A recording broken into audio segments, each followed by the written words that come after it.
Work is changing. The question is, are you?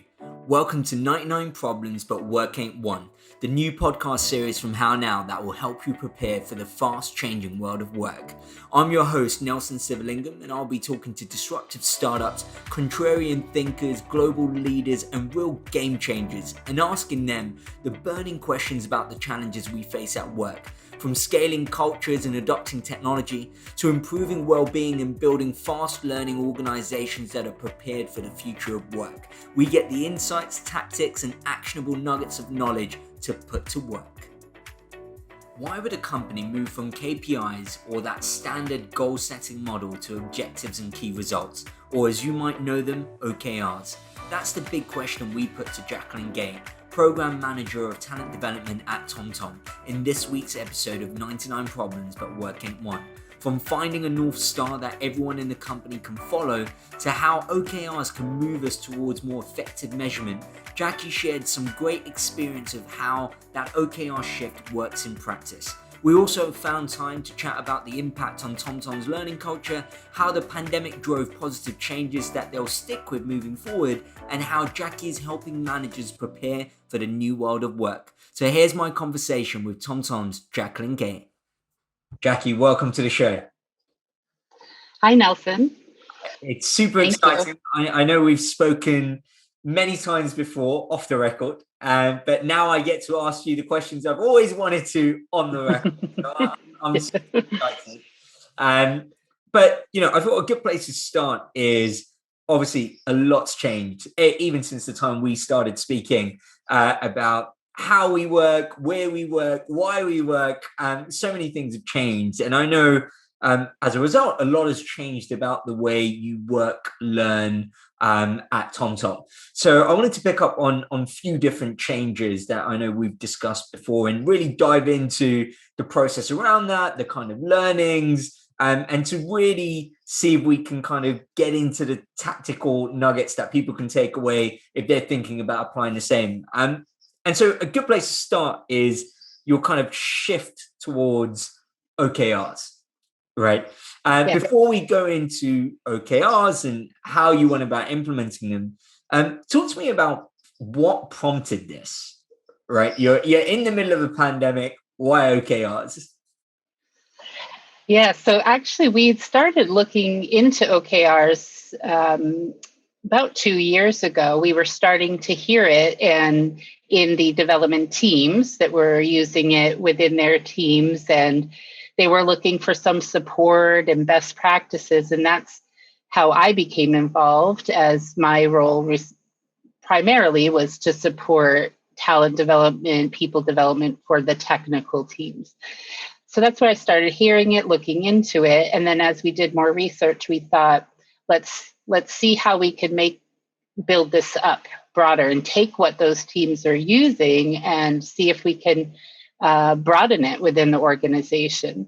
Well, while I was in the middle of doing that, we did a bit of a reorganization, and it just within our product units, and it was just the perfect time to start with OKRs for those product units in the new organization. And so that's really how it started. So we already were on this track when the pandemic hit, actually. And so sorry, the teams that you mentioned who were already doing it. What was the feedback? Right, what made you think actually the feedback is so great that we should roll this out across the organization? What were you starting to see as an impact of implementing OKRs? Yeah, they definitely were working towards one goal. They knew what the purpose of their unit was, what they were trying to achieve. They were stretching themselves. And so we had a lot of good feedback. I also then took that time to go read, measure what matters, and really find out some use cases of other, how it was done at Google. And there was a really nice infographic that Google put out, the OKR playbook, and it just became word of mouth almost, OKRs. And I remember the first conversation I had with the head of HR about OKRs, and I had printed out an example of them using a U.S. Football team and Right. how they would use OKRs. And he hung it on his wall, and it's still there today, I think, because it just resonated with him. And so then we started looking at OKRs for HR. So we were the first kind of shared service team to start using them, and it just grew until earlier this year when the management board actually set OKRs at an organizational level. And that's the first time that's happened was this year. And so we're just getting into it now. We just finished our second quarter using these as a guide for us. And now it's, of course, much more known in the organization and understood. And I imagine that, there must be some interesting conversations when you're trying to decide on the OKRs for HR, because you are really kind of drilling down to the why and the purpose. And talk me through that process, right? How did you facilitate this conversation around what is our purpose at a HR function level? Yeah, so I think the reason it resonated so much with the head of HR was last year, January, so just before the pandemic, we were, as an HR team, we were trying to see how we felt like we had a lot of really good, impactful programs, but were we working on the right things? Were those the right programs? So we already had started thinking about that when this OKR conversation came to HR. We thought this could be the way for us to help determine that we're working on the right things, because then it would align to organizational OKRs. So what we did is we spent a lot of time last year just having these discussions within HR teams, within the HR management team, the whole HR in all hands sessions. The management team members had breakfast sessions, and we really just started discussing it. How could we do this? What it would look like? And then we just went off, and each team started to create an OKR would be for their team. Well, I'll tell you that the first one we did for talent development took an entire day for us to come up with one really good OKR. But we've gotten a lot better since then. So it really is like a muscle that you have to build up to really get good at drafting them, to focusing in on what it is you're actually trying to achieve, and then how do you know you've been successful at that? And in that So, yeah. just on that, in that session, what were the challenges you come up against? Right? Why did you find it took a day to get to that one OKR? Was it people kind of grasping the kind of concept of OKRs and how that's different to maybe KPIs? What were the different challenges that you were coming across?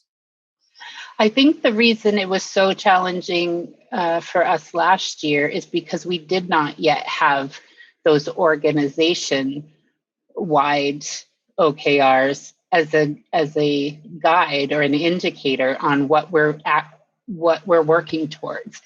And so we were, as a team, kind of in our own little, I don't want to say bubble, but maybe it was a bubble of really trying to see what is our purpose as a team. Well, we all have our own ideas of what that purpose is, but are they aligning? Are they actually going to have the impact on the organization that we think they will? Yeah. So I think that's what made it most difficult.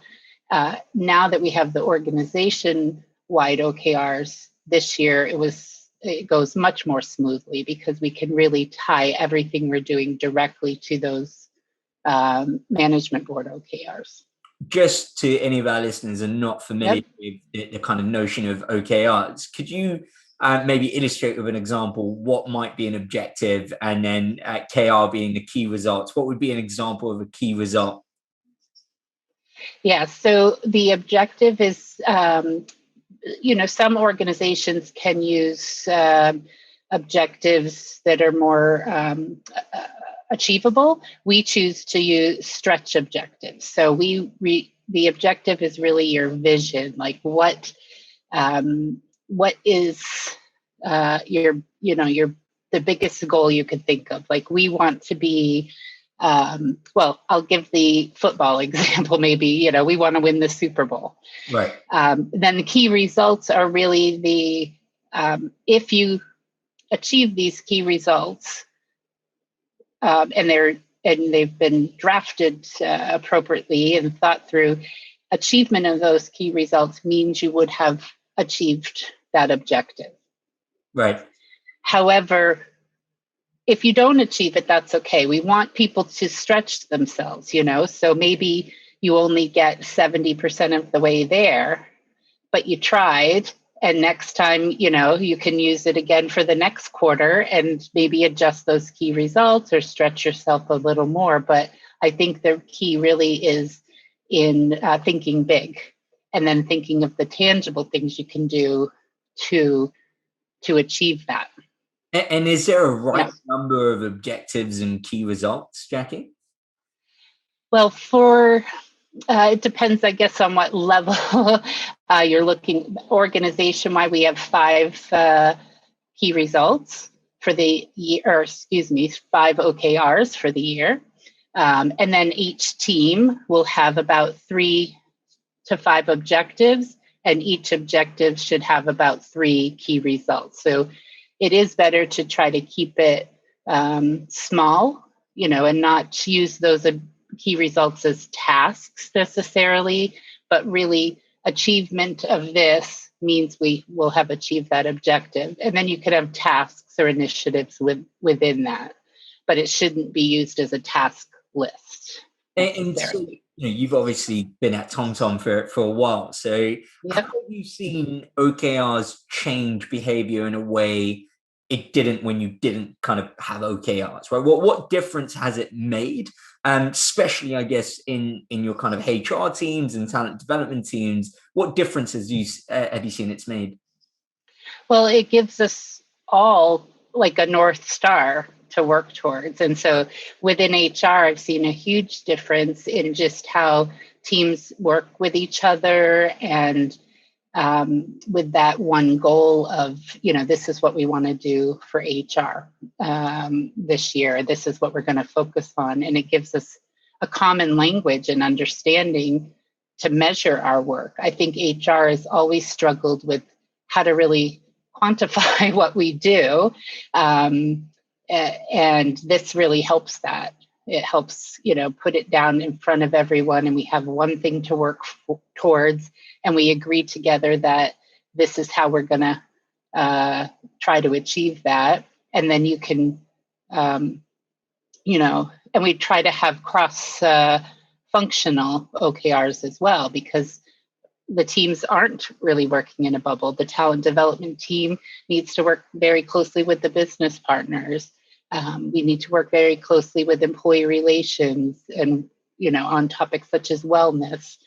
So it's all interrelated. So this gives us one vision as a team and one language about what we're trying to achieve.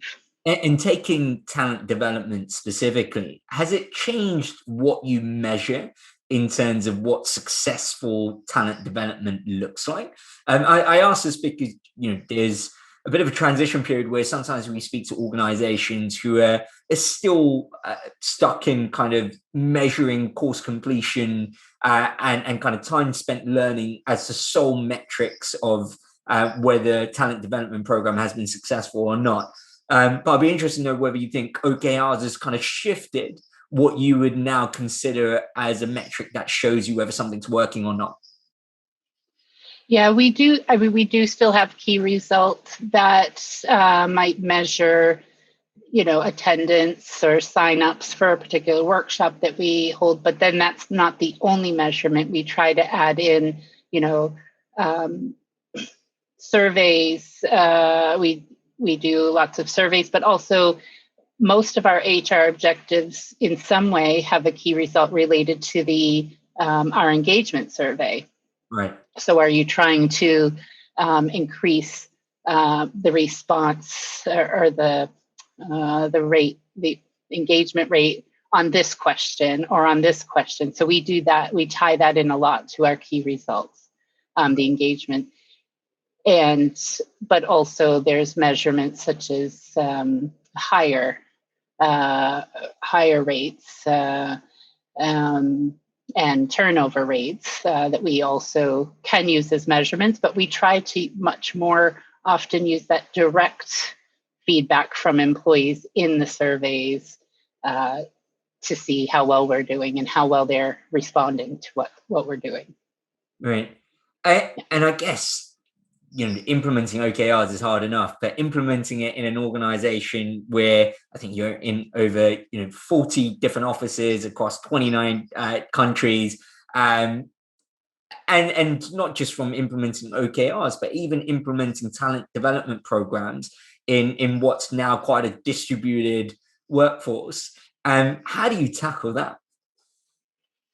Well, it was actually a very big challenge until the pandemic. And that's actually helped us, forced us to think differently on how we deliver. And now I feel that it's allowed us to reach more people, because we were thinking previously, we thought, how do we organize these? We'd have a really great training that was done in Amsterdam. Well, how can we replicate that in our largest population in India, or in our second largest population in Poland? And we really struggled with that and spent a lot of time on it, because at the time we felt that face-to-face was the best. Now we're seeing actually that's not the most important thing. And it's more important that everyone's getting the same kind of quality of training. They're learning the same things globally, and that it's one. So there's like really no more borders anymore for us. And I think that it's been very, very successful. We've been able to think much more broadly about what is possible for us to do and what we want employees to learn, and how we can facilitate knowledge sharing and those types of things. There's no limits almost anymore now. So yeah, I think we've been helped a lot by that, because it certainly was a huge challenge previously. Do you think that's the end of face-to-face in-classroom training, Jacquie? Maybe not the end. I see maybe it's like 90% online, and maybe in some cases we might have a need for a face-to-face, but at the moment I can't actually think of what that would be, but I don't want to say it's completely over, but I do think that virtual training is going to be is going to continue. I think many organizations are going that way. And I guess, other than the mode of delivering, right, would you say the pandemic has changed your learning culture as an organization? Yes, absolutely. I don't know if it's necessarily just a coincidence that this happened around the same time as the pandemic, but we introduced Slack. So one channel that all employees now have access to, where previously there were multiple channels that people were using. And I think it created this disconnect. Now that we're all on one channel of Slack, I really monitor the conversations that are happening about learning and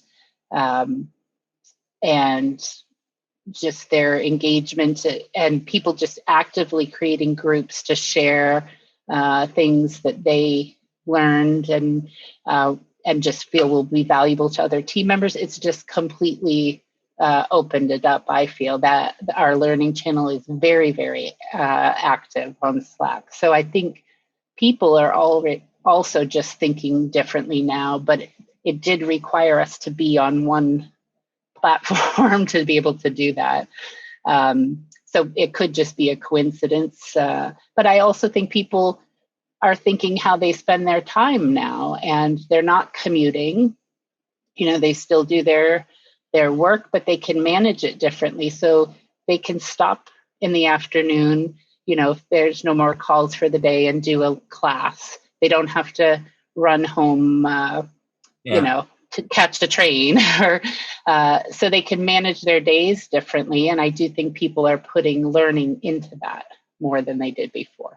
And it's becoming, I guess, more and more apparent that this isn't a temporary change, right? The way we work in terms of remote working, and at the very least, it seems like most people would be adopting hybrid working, and flexibility is here to stay in terms of how people choose to work.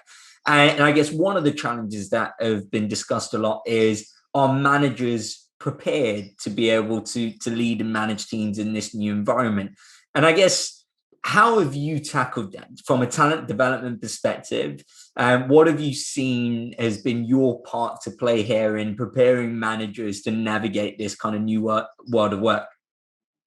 Yeah, so we actually have a program that we launched last summer called Working at TomTom, or shortened to WAT. But it's all about how we're going to work together going forward. So there is no kind of, we're going to return to the office once restrictions. It's really, we want to continue this flexibility that people have had, the choice, and allow them to make choices about where they do their best work, and where if it's when they go to the office, and that part of that is also the learning piece. The collaboration piece is kind of one of the 4 elements. And in this program, we've launched a manager support what for managers, so that managers are prepared. So we have 4 different workshops that they can attend. One is about the challenges and benefits of this new way of working. One is about team alignment sessions, because it's really important that teams align on when they're going to collaborate together, when they're available to connect, when they want to do their focus work, and they have a good discussion on how they're going to work together. So we're not laying out guidelines across the organization. We're giving managers the tools to go have those discussions with their teams and make it work best for everybody. And how we're all, yeah. How have you found it? The kind of doing your job and kind of leading talent development, and collaborating with other people within HR. How have you found it in this new world of work? I think it's been a fascinating year, and despite it being caused by the pandemic, I think I've enjoyed the past year so much, and tackling these challenges, because things that we've envisioned but seemed quite difficult to do in the past, which is create kind of scalable programs that all of our employees all across the globe can be part of, is now reality. So it's almost like this shift that was needed happened because of this, but we want to keep that going. And when we think about the programs now, we just don't have those limitations that we used to have about location or overhead costs, or it's really all one TomTom organization, and we can create things that are available for everybody, and create those connections also, because now we can have workshops with people from India joining people from Amsterdam, and making more connections in the organization as well. Yeah, and I absolutely love that transformation that we're seeing in organizations, because prior to that, like you said, the people who could already get these learning opportunities were the ones who were often getting it, right? Yes, exactly. And so this does help bring in that equity within the organization and support more of an inclusive team, because like you said, you've now created an opportunity where someone sitting in India can learn from someone sitting in Poland, who can learn from someone sitting in the US, and you're building that kind of collaborative learning culture. And it's great to see silver lining of kind of what's happened in these last 15 months. On that note, Jackie, I want to go into our quick fire questions. So this is where Okay. I'm going to fire some questions at you and you can give me some relatively fast answers. But if you want to dive into Okay. it, you absolutely can. The first one I want to start with is, what's the biggest L&D myth that you think needs to go? I think it's that you have to create and deliver a perfect program or perfect product from the beginning. There's no, I think it's okay to start small, test it out, get feedback, grow it, adjust it, get more feedback. And it doesn't have to be like, this is the day we launch, one big program for everyone, and it has to be perfect on that day. That's, I think, the biggest myth. I love that, Jackie. I want to dive into that a bit more, just to get a bit more on that iterative approach. Why do you think it's so hard for some L&D teams to get the kind of buy-in, or to take that iterative approach, and they feel the need to have this big bang, perfect, quote unquote, learning program delivered? I think it's something we kind of touched on before. I think it's because it's so hard to really show all the things that you're working on, that there is kind of a sense of urgency to get it out there and show, like, this is what talent development is delivering for you, instead of, this is what we can deliver with you, and let's do, that's how I think it can also work. But there is this need to be able to show, programs and what you've done. But then there's not always a lot of follow up to how successful it was. And when you can do it in iterative, you can really show, kind of like in an agile software development, same thing for learning and development, show what you can do with it and then build on it instead of a waterfall. Yeah. And how do you measure the success of talent development? I know we kind of touched on different metrics earlier, but what has been, even prior to your OKRs, what was your kind of North Star? Why were you doing what you were doing? I think that's a tough one. I don't know how quickly I think we've always looked, like I mentioned, at the engagement scores, and we always ask in the engagement survey if employees feel like they have development opportunities, if they feel like there's career growth for them at TomTom, and those I think indicate to us how, even if we think we have a really great program, if it's not landing with employees and they don't have that feeling of being in an organization where they can learn and grow, move up, get promoted when an opportunity becomes available, and that we've helped them to get there. To me, that's the biggest indicator, is in those, what they're telling us in engagement surveys. Right. What do you know now that you wish you knew when you started your career at TomTom? Well, I think it's also the myth part. I believed in the myth, that I thought that I had to have everything perfect before I presented it to anyone, and that caused me a lot of stress over the years, but as I've gotten into more involved in different projects and roles within TomTom, I see how the sausage is made now, right? And I know that that's not necessarily how it works. But I put a lot of pressure on myself for everything to be perfect before I delivered it. And so I wish I could go back and tell myself, chill, it's okay, just do what you think is right and get feedback on it. It doesn't have to be perfect. Go get feedback from other people, and you'll learn more that way. Yeah, it's so true. Right? It's like, it's taking lessons from product development and product management. The idea of get out of the building and ask your customers, ask them what they actually Yes. we don't have to sit in a silo and try to figure it out and guess it right. And you could just ask people, or what's working, no, I definitely love that. It's very simple. Yeah. Yep. What's the one book that you would recommend to someone who's working in HR or talent development? I think the most impactful book that I've read in the past few years was Work Rules by Laszlo Bock.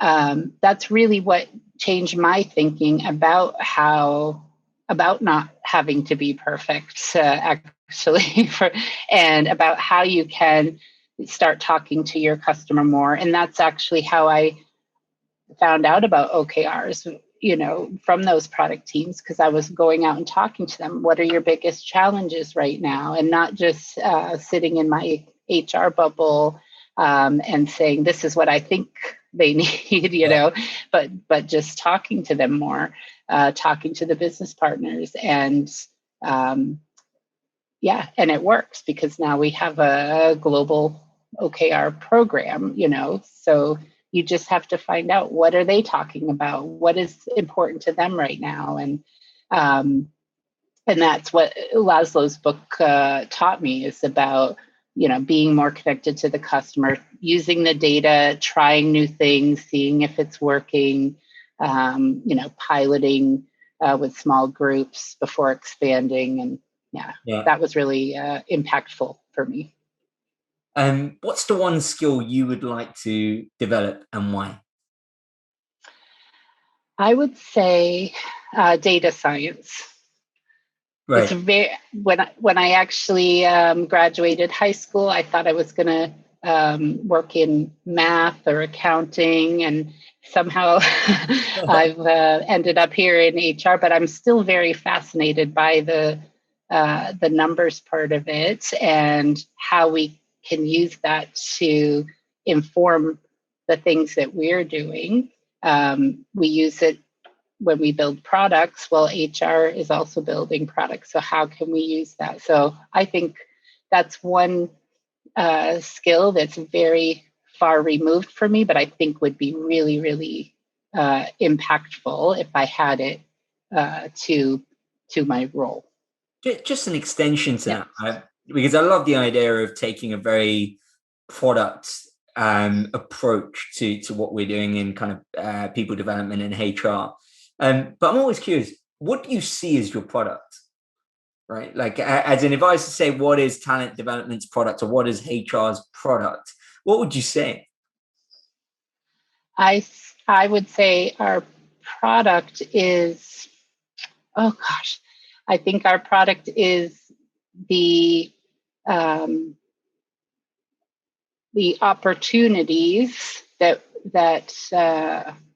we will create for people in their role, in their career. So it's not. I couldn't say that it's one product, because that one product means different things to all 4,500 employees.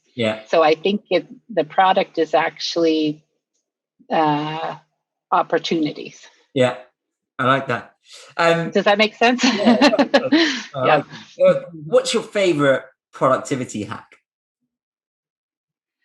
What I like to do, well, I think is I like to block time. So in my calendar, I like to try to keep things, meetings. I try to keep my brain in one space for a certain part of the day and not be switching around too much. I think that helps me out a lot. And I'm just an excessive note taker and list maker as well. So I think that's 4 hacks, but those are that's what I do to stay productive. The last quickfire question, Jacquie, is, what's the best advice you've been given? The best advice I was given is to focus on how I can contribute and not worry about the noise around me. So not worry about people that might be naysayers or becoming emotionally invested in something, but really trying to focus on what can I do? What do I bring special to this? And really just keep it to that and not let the other, the noise around affect how I